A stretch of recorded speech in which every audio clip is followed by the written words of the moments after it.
36 Chapter 6 3 years later. It was the day of the entrance exams at long last. After Izuku and Himiko met Rumi and Mei at the train station, all four began the walk to UA. All were wearing their school uniforms and had a backpack containing supplies for the written test and gym clothes for the practical. Izuku was watching the news coverage about a fight between a villain with a muscle augmentation quirk and the water hoses. The heroes had died and left behind a son that was only 4 years old. It was such a waste. A child made orphan and an amazing quirk in the hands of a monster. It wasn't uncommon for heroes to die in the field, but it usually didn't happen on live TV in broad daylight. The worst villains were usually behind closed doors. Izuku was brought out of his solemn mood with an elbow to the ribs. "So what's it like still being shorter than me?" Rumi asked Izuku, giving him a challenging grin. Izuku looked down at the dark-skinned rabbit girl with a raised eyebrow. "I'm 6 feet 6. You're 6 feet 2. Your ears don't count." Over the course of the last 3 years, Izuku and Rumi had both shot up in height. Izuku was as tall as ever now, but not as bulky. Their muscles were built for movement and strength, not size. Every muscle was toned and lean, striations visible in every movement, like a wild animal pressed against the bars of its cage. Rumi punched him in the shoulder. "They're part of my body. They count." Izuku sighed in defeat. Fine. You're an Amazonian goddess. Happy." Rumi stood on her toes and pecked him on the cheek. "Very. Do you think your growth spurts had something to do with your quirks?" Mei asked from Rumi's side, where she was holding her hand as they walked. Izuku cupped his chin.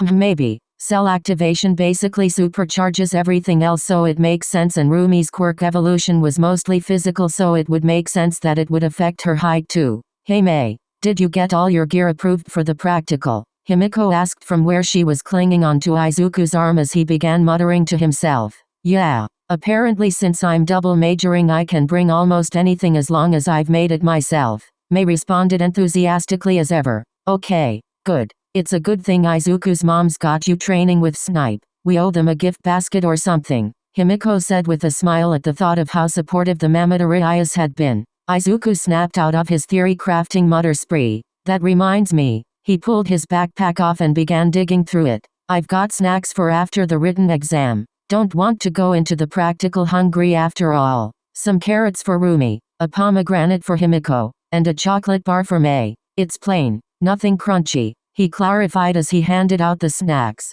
knowing Mei's aversion to anything crunchy. "Woo." Mei cheered as she eagerly accepted the chocolate. "Thanks babe, you always take such good care of us," Rumi said as she accepted the carrots and bumped his shoulder affectionately. "Thanks Izuku," Himiko said as she accepted the pomegranate and pulled Izuku down into a kiss, nipping at his lower lip with her fangs and licking the blood. Rumi pulled 2 thermoses from her bag. "That reminds me, here's some of my and Mei's blood for the practical, since you can't use Izuku's quirk 'cause it's a stockpiler." Himiko's pupils blew wide as she accepted the thermoses. "I have the best partners ever," she purred out. As they walked up the familiar path of UA's entrance, someone shouldered past Izuku, barely moving him. The offender said nothing and kept walking without so much as a glance backwards. Izuku recognized the familiar head of spiky blonde hair. He had expected to see Bakugo again at UA, but not so soon, that's for sure. Himiko's eyes narrowed to slits and were shadowed by her bangs. "Was that Bakubich?" she asked in a dangerously low voice. In her anger, she wasn't paying attention to where she was stepping and tripped on a loose brick. Izuku went to catch her but stopped when he noticed her floating horizontally and a girl with a bob of chin-length auburn hair with her hand outstretched, touching Himiko's shoulder. The girl was about 5 feet 1 inches and had a round face with a small blush. Izuku felt Himiko's emotions spike. Too many and too fast to register what they were. Himiko's eyes went wide in recognition. Still facing the ground and unable to see her benefactor, Himiko asked quietly with hope evident in her voice. "Oka." The brunette gave a sharp intake of air. "Himi." Ocha helped Himiko into an upright position before whispering release under her breath and returning the blonde's gravity. The two stared at each other in silence as if the rest of the world had fallen away. Izuku could sense so much relief coming off the two, and affection. Tears pricked at both girls' eyes and they pulled each other into a desperate hug. "Ya disappeared. I thought I'd never see ya again. Was it because I beat up those guys for picking on Tsu?" the brunette asked with a distinct Kansai accent and a waver in her voice as she brushed her thumb over the scar going through Himiko's left eyebrow that she had gotten when she was ambushed. That's when it clicked for Izuku. Himiko had told him, Rumi, and Mei about the day she ran away. It was the day of her middle school graduation. Some bullies were picking on a girl with a frog quirk and Himiko's friend Achako had stepped in and beat down the bullies, but got pretty bloodied up and bruised for her efforts. Himiko said that was when she knew she had to run away or she would end up hurting her friend. Her cravings for blood had reached a boiling point. She chose to run away rather than harm her first crush. Himiko nuzzled her head deeper into the crook of Achako's neck and gave a muffled reply. No Ocha. It's a long story but I promise to tell you everything. You must be Himiko, Ribbit said, a croaking voice from a nearby girl with an obvious frog quirk. She was short, 5 feet tall at most. She had long, green hair that went down to the small of her back and was tied in a large bow. Her face wasn't very expressive, but had large eyes and an angular, upturned mouth. Izuku could feel the girl's unease despite her expressionless face. Achako pulled herself from the hug, blushing slightly more than what seemed to be usual. How rude of me. I'm Eureka Achako and this is my girlfriend Asutsuayu. Achako gestured to the frog girl. Izuku registered a lot of conflicting emotions in Himiko then. They would likely have to talk about this later. Call me Tsu, Ribbit. Achako has told me a lot about you, Himiko.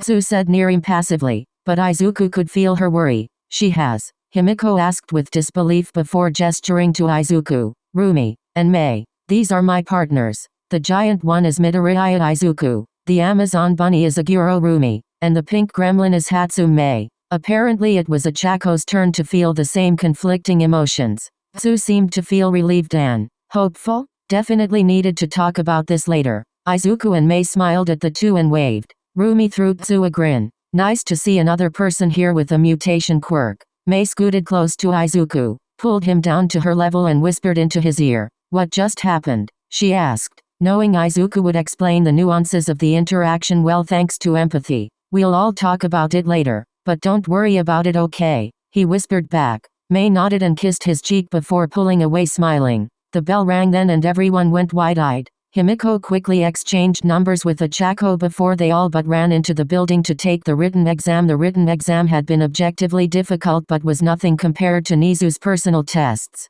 Izuku was confident in his girlfriend's abilities too. They had all studied together for 3 years after all. He found his seat for the briefing before the practical and was relieved to see his girlfriends there as well. He took his seat with Mei on his right and Himiko on his left. Rumi was on the other side of Mei. After a minute of bemoaning the fact that they would be split up for the exam, Present Mike took the stage. Mei and Izuku began shaking each other excitedly. They often tuned into his radio show late at night while they worked in Mei's workshop together. Everyone say hey, hey. Izuku and Mei bellowed in response, but were the only ones. Thank you, listeners. Izuku went back to shaking Mei. He called us listeners, he shouted in excitement. As Present Mike began to go over what to expect in the practical, Izuku and Mei were frantically whispering to each other and reading over every detail in the provided packet while Rumi and Himiko listened to them and Present Mike. Excuse me, a voice a few rows from behind them yelled. A spotlight lit up a tall, well-muscled boy with neat, blue hair. Yes, little listener, Mike asked, giving the boy the metaphorical stage. You mentioned 3 types of faux villains but the packet clearly labels 4. If this is a typo then you should be ashamed. The bespectacled boy pushed up his glasses and pointed at Izuku. And you two with the messy hair and dreadlocks. You two have been whispering to each other this entire time. If you aren't going to take this seriously, then you should leave immediately. Himiko showed her teeth at the boy. Not in a smile but in a way a predator might bare its teeth at prey. Rumi stood up, chair clattering to the floor as she pointed at the blue-haired boy. Watch your fucking mouth. You ain't a proctor. Besides, don't ya know better than to ask questions before the lecture is finished? The boy sputtered while cranking his arm in a very robotic fashion before bowing to Present Mike in apology for interrupting. So much spirit, Mike yelled before going on to explain the 0-pointer. Izuku stood amongst a group of other examinees outside of Mach City Beta. He was wearing black gym shorts and a green t-shirt that read "had" in black lettering. He noticed Achako attempting some breathing exercises to calm herself down from what he could tell was nearing a panic attack. He reached out with empathy and pushed calm confidence into her. She spun around and looked at him bewildered but smiled anyway. Before he could go talk to her, a hand gripped his shoulder. In a flash of movement he acted on instinct and grabbed the offending appendage and put it into a wrist lock as he spun on his heel and reared back his fist. He was greeted with the shocked expression of the blue-haired boy from the briefing. He released the boy's wrist. You shouldn't just grab people like that. You could trigger someone, Izuku said in warning. If the boy had done that to Himiko, she would have gutted the poor boy before he could have even reacted. As the blue-haired boy began sputtering something that sounded like the beginnings of an apology, danger sense flared and Present Mike yelled, "Go!" After so many spars with Mr. Aguro and brutal training sessions with Gran Torino, Izuku reacted with muscle memory. He activated float and rocketed off. Flying over the stunned crowd and the still opening gate into the mock city,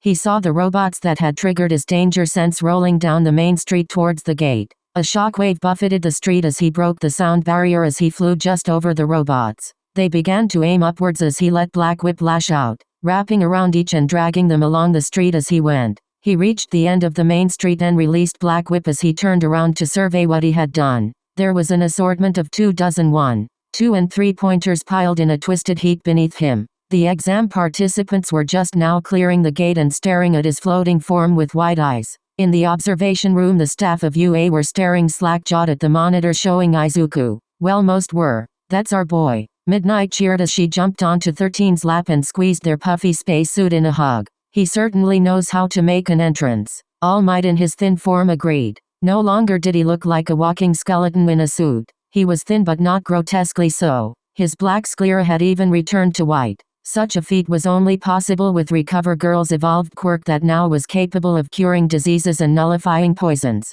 Snipe sat forward and pointed at a separate monitor. "That ain't all. My lil protege is kickin' ass too. I swear she's the second coming of Lady Nagant." The monitor showed someone flying high above a mock city in a winged suit of armor holding a rifle. The feed on the monitor was too far away to get a very good look at the armor or rifle, but a separate feed showed robot after robot crashing to the ground unmoving with a single hole through each of their carapaces. "Was her support gear cleared?" Cementus asked. "Yeah, I cleared it myself. She even has all of it patented already," Power Loader responded. Vlad King stood up and pointed to another screen. "Forget them. Look at my precious baby girl go." On the monitor feed, Himiko was smiling wide and ripping through machines with her claws faster than they could track her movements. After using her claws to climb the face of a building, she morphed into Mei and wrapped her arms around her own midsection in a quick hug while she surveyed the area. She then morphed into Rumi and ran her hands over the sides of her face lovingly before she leaped from the building towards a grouping of robots.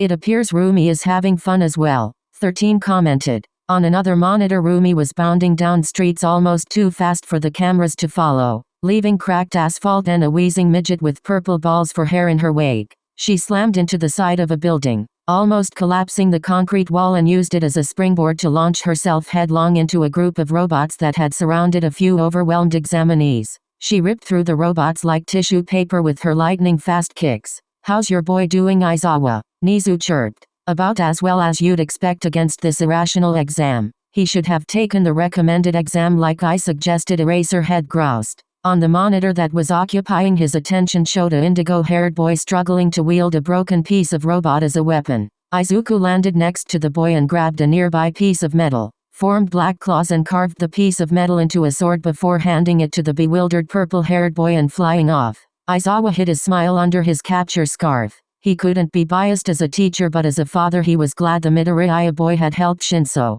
Power Loader held his thumb over a large red button on a control panel. "It's almost time." Izuku had given up on trying to count his points shortly after the start. He just decided to treat this exam as seriously as possible and do everything he could as if real lives were at stake. He was flying above the buildings as he surveyed the area with thermal vision for any robots or people that needed help. He saw a girl climbing on the back of a three-pointer and a boy with his hands held behind his head in a ridiculous pose as he shot a laser beam through a one-pointer like it was held together with gum. The boy then turned his attention to the three-pointer that the girl was still climbing around on. With thermal vision still active, he could see the boy's stomach begin to heat up, preparing to fire another laser. He must not see the girl, Izuku yelled inside his mind. Izuku flew down in a flash and snatched the girl off the back of the three-pointer in a princess carry just as it exploded. Izuku turned to the surprised boy. "Watch where you're shooting. You almost hit her." He turned back to check on the girl still in his arms. He looked down and saw the thermal image of a girl with hair and eyes that both fluctuated with heat in a beautiful pattern. She was also naked.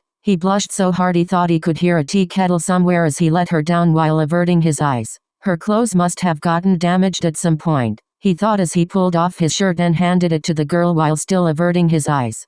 Sorry, I didn't mean to look. Here." It should be big enough to cover you up, and don't worry about giving it back, he said quickly. The girl let out an eek before grabbing the dress-sized shirt. You can see me? She asked in disbelief. Of course I can see her. How could I not, he thought before switching off thermal vision. Before he could turn back to the girl, a thundering crash sounded as buildings collapsed and a massive metal hand gripped the nearby building. That must be the zero-pointer. We should get out of here, Izuku said and was about to fly off before he heard something. Ouch! Came a pained whisper from down the street. He looked to see a Chako laying face down with debris pinning her legs, and the zero-pointer launching a bus-sized fist at her prone form. Before he even realized what he was doing, he charged full cowl up to his maximum of 25% and launched down the street towards a Chako. Time slowed as danger sense triggered and he barely made it in time as he caught the fist, his feet cracking the asphalt from the force. His muscles bulged. He was barely able to keep the fist at bay as he held it with outstretched arms.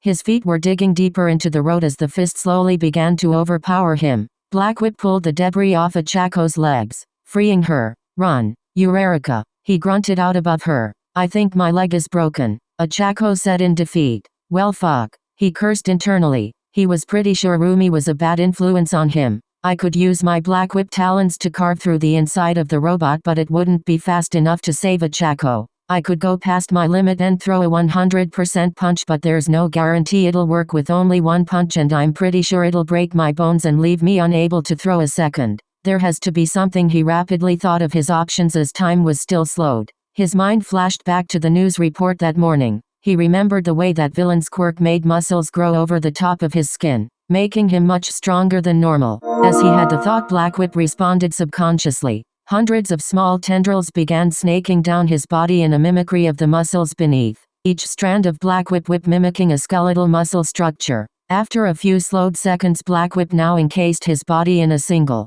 thin layer of black muscles. The foam muscle ended at his ankles, wrists, and base of his skull. He could feel the weight of the monstrous fist lessen and the Black Whip muscles bulge in sync with his own. He went past his limit of 25% all the way to 100%. He threw the fist back and to the side, resulting in the zero-pointer stumbling forward from the loss of support. As it began falling towards him, he launched upwards with float and uppercut the monstrosity with everything he had. Fist connected against metal. His knuckles exploded open as metal crumpled. The robot's head snapped back in a deafening boom as it began falling backwards and exploding internally. With the threat dealt with, he descended back to the ground and let Black Whip go. When the foam muscles retreated, he saw that his right arm was purple. Then the pain registered. He definitely broke every bone in his arm, but at least they hadn't shattered. Guess 100% is still too much, he thought as he kneeled next to a Chako. As his arm very slowly began healing from cell activation, he reached out with his uninjured hand and laid it on a Chako's purple ankle as it began to glow green.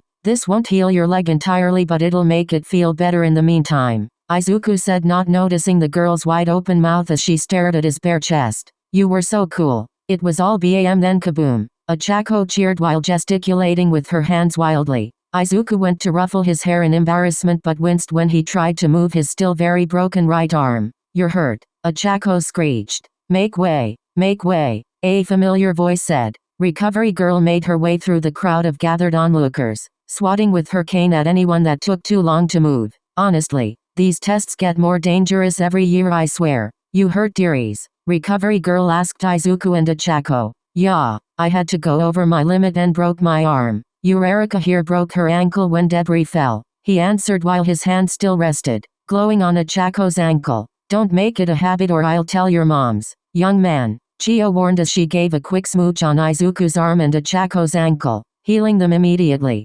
Izuku knew that Recovery Girl's quirk sapped the energy of those she used it on, but thanks to cell activation he barely even registered it. A Chako looked like she was about to fall asleep though, so he kept cell activation active on her to restore her energy. Why yes ma'am, Izuku responded, nodding rapidly as his curls bounced. Whoa, I felt so tired at first but now I feel great. Was that your quirk? You can do so many cool things, a Chako said excitedly as she stood up and got very close, smiling so bright he had to squint. He blushed and ruffled his hair. Thanks Eureka. Call me a Chako. You saved my life after all, a Chako said, dismissing his formality. He smiled down at the girl. Thanks a Chako. You can call me Izuku. He could feel the girl's excitement turn into affection, maybe even attraction. Before he had time to think about that, some floating gym clothes jogged up to him and handed him the t-shirt he had given away. You can have this back now. I'm Hagakure Toru, by the way, Toru said animatedly. Thanks. I'm Midoriya Izuku, he said confusedly as he put his shirt back on. He could feel their disappointment as he did so. What happened to the girl that had my shirt? Is she okay? He asked, hoping she had found something else to cover up with. That was me. Silly, Toru said, waving her arms around. What he thought. Flipping thermal vision back on. It was the same gorgeous girl with a bob of hair and eyes that both seemed to shimmer. She looked to have a beauty mark similar to Nana's as well. Is that why you were naked? He all but screeched. Yeah, I can't turn my invisibility off or make other things invisible, so I have to get naked to be invisible. I never expected someone would be able to see me. What do I look like? She finished quietly. Ethereal, he thought immediately. Achako and Toru gasped quietly. He slapped his hands over his mouth. Gotta run. Sorry, he said as he ran toward the entrance, blushing. Earlier that day, deep within the substructure of the Shihaseki main base of operations,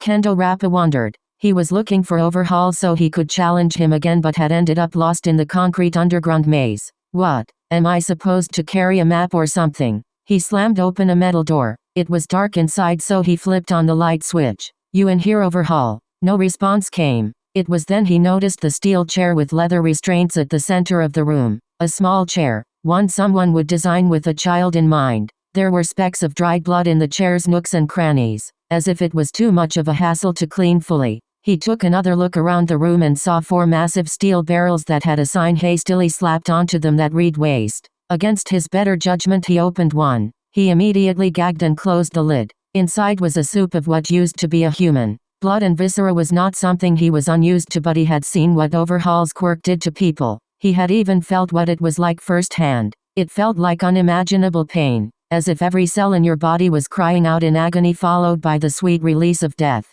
No, Kendo Rappa hadn't gagged because of the gore inside the barrel, but because he could make out the pieces of what used to be a child. The teeth was what gave it away. He was about to go find some Yakuza to kill, but he heard something coming from the nearby vent high on the wall. He strained his ears. It was tinny, but he could make out the whimpering of a child trying in vain to muffle their cries. He marched back into the deserted hallway and headed in the direction he heard the crying coming from. He didn't have to travel far to find a door being guarded by one of the underlings. He could hear the crying coming through the metal door behind the man. Rappa's ever-present battle-manic smile was gone. In its place was a snarl. He loomed over the short pudgy guard with all his 8 feet in height. Just as the scared shirtless guard began demanding what he wanted, he palmed the man's face and effortlessly crumpled the man's skull into the metal door. After kicking the lifeless body out of the way, he opened the door. Inside was a poorly lit child's room with dozens of unopened toys and colorful paint on the walls. At the center was a large comfy bed with a wisp of a child at the center of it.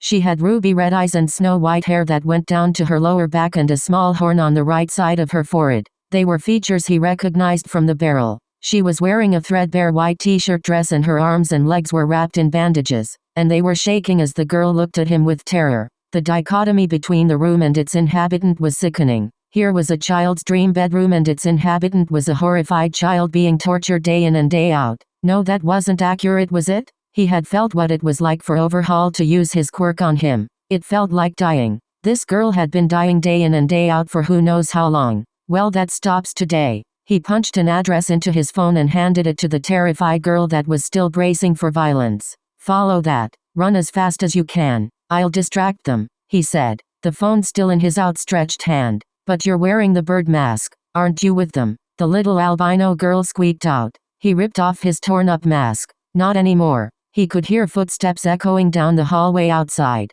You have to go now. Tell him that the rapper sent you, Rappa said as he set the phone on the bed before he stepped back into the hallway facing the coming footsteps. The little unicorn walked up to the threshold of the room, phone in hand. She paused as she looked down, then almost in disbelief that she was able to, she crossed the doorway. But won't you die? She asked with tears in her eyes. Kendo Rappa looked back over his shoulder at the girl with a sad smile that was only possible after nearly 2 decades of self-destructive habits. That was always the point. Let me do this one good thing before my final bell rings. With that he faced forward and rushed down the hallway to meet the Yakuza bastards head on. As he rushed down the dark hallways, tears began pricking at his eyes and he whispered to himself, I'm sorry Itsuka. I'm sorry I couldn't be the father you deserved. Izuku and his girlfriends walked into Ogre's gym. Mr. Aguro wasn't home, so they decided to hang out at Rumi's after the exams. So what happened this morning with those two girls that Himiko knew?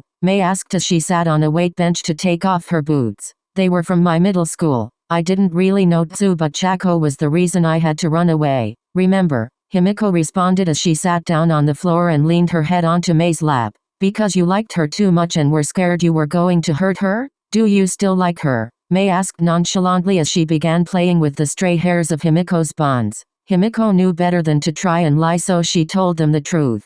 I don't know if I ever stopped.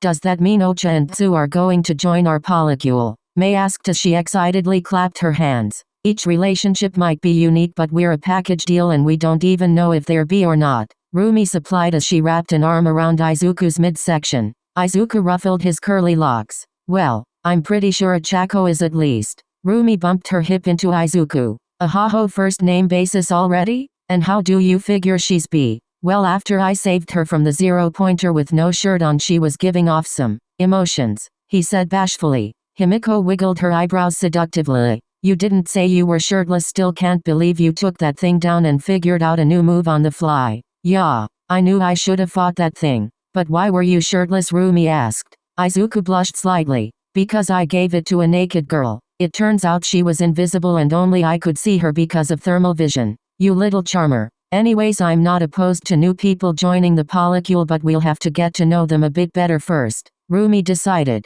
Me too. They seemed nice and I like Oka's accent, Mei said with a manic grin. I'm fine with getting to know them better and seeing where it goes. Hopefully we all get into UA together, Izuku said. Himiko sniffled. I love all of you so much. Thank you for giving the idea a chance. Of course Himiko, we love you, and if you think you might be interested in adding someone or someones to our relationship, then we're willing to try at the very least, Izuku said as he knelt next to Himiko and placed his hand on her shoulder. The door to the gym chimed as it swung open. Sorry, we're close, Rumi began but stopped at the sight of a small child holding a phone like it was a lifeline. Izuku felt for the girl's emotions and nearly gagged. Her terror was so all-encompassing that he could taste it. It tasted of spoiled milk. What on earth could a little girl that couldn't be a day older than 5 be so afraid of? He tried pushing calm into the girl, but he could feel the terror come rushing back. The rapper sent me. Please save him, the girl said in a trembling voice. Rumi gave a sharp intake of air. That's the name of an old friend of my dad's, from his vigilante days. Everyone began walking closer to the girl but stopped when they noticed her trembling increase. Izuku knelt down on one knee about 5 feet away. That's when he noticed the bandages covering the girl's arms and legs and the fact that she was barefoot. We won't hurt you. I'm Izuku. What's your name? He asked as softly as he could. The child looked all around nervously, as if expecting a trick. I'm Eri. Did someone hurt you, Eri? Izuku asked, trying to tamp down on his anger at the possibility. And not today, she responded as her lip trembled. Izuku could feel his girlfriend's rage pouring off of them like a dam breaking. Nobody is going to hurt you ever again if we have anything to say about it, he said with a bright smile and opened his arms up invitingly. Tears pricked Eri's ruby eyes as she tentatively walked forward into Izuku's open arms, and at the last second she threw herself into him and clutched her arms around his neck as the floodgates opened and she cried with heaving gasps for air. He held her close and stood up, her small legs wrapping around his waist. He ran his hand through her white hair trying to calm her. Rumi, Mei and Himiko circled close and placed comforting hands on Eri. He tried to push calm into her once more, and this time it worked. Her crying subsided and her breathing steadied. The door to the gym chimed yet again and danger sense triggered as Izuku registered pure malice coming off the newcomer. Rumi stiffened and whispered, dangerous, lethally. The man had black hair and was wearing a plague doctor's mask and a purple feather-collared jacket. You found my daughter. We'll be going now, the man said, empathy registering her being his daughter as a lie. In his arms Eri flinched hard at the too smooth voice. She's covered in bandages. Were you the one that hurt her? Izuku ground out. Of course not. She just trips a lot, the man answered, clearly getting annoyed. Liar. She's not going anywhere with you, Izuku stated with finality. Rumi and Himiko went as tense as a spring. Mei reached into her pocket. Come along Eri. We don't want any trouble now, do we? He asked through gritted teeth as he pulled his white gloves off. Danger sense was beginning to nudge harder and harder in the man's direction. Empathy was registering murderous rage from the man. Aries' fear was back in force and she began to try and wiggle out of Izuku's grip. He pushed calm back into her and she stopped. "He'll kill you," she whispered into Izuku's ear. Judging by the gloves, Izuku deduced that his quirk relied on touch and was likely very lethal. "Give her back in 3, 2. The masked man began counting down as he slowly started crouching.